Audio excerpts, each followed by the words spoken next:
হলেন অভিনেত্রী তরুণীমা ঘোষ। শোকে ভেঙে পড়েছেন নায়িকা অরুণিমা।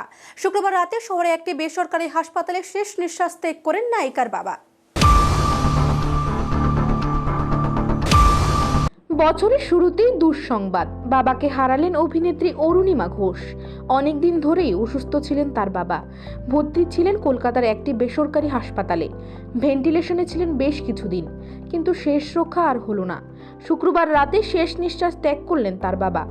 অনেকদিন ধরেই চিকিৎসা চলছিল তার বাবার খুবই আদরের মেয়ে ছিলেন অভিনেত্রী, আবার বাধ্যও ছিলেন। জীবনের সব গুরুত্বপূর্ণ সিদ্ধান্ত বাবার পরামর্শ নিয়ে নিতেন, তাই বাবার উপর বেশ নির্ভরশীল ছিলেন তিনি।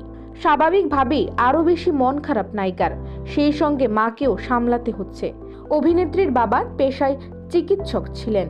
মা বাবাকে নিয়ে সুখী পরিবার ছিল তাদের। শেষ কয়েক বছরে খুব যে বেশি ক্যামেরার সামনে তাকে দেখা গিয়েছে তেমনটা নয়। টলিপাড়ায় কোনো পার্টিতেও সেভাবে দেখা যায় না তাকে। 2023-এর শুরুতে অরিন্দম শীল পরিচালিত মায়াকুমারী ছবিতে ছিলেন তিনি। বছরের মাঝামাঝি গৌরব চট্টোপাধ্যায়ের সঙ্গে কীর্তন ছবিতে তাকে দেখা যায়। আগামী দিনে অরিন্দম শীল পরিচালিত ইস্কাবনের বিবি ছবিতে গুরুত্বপূর্ণ চরিত্রে দেখা যাবে অরুণিমাকে। Bureau report, Asian Times.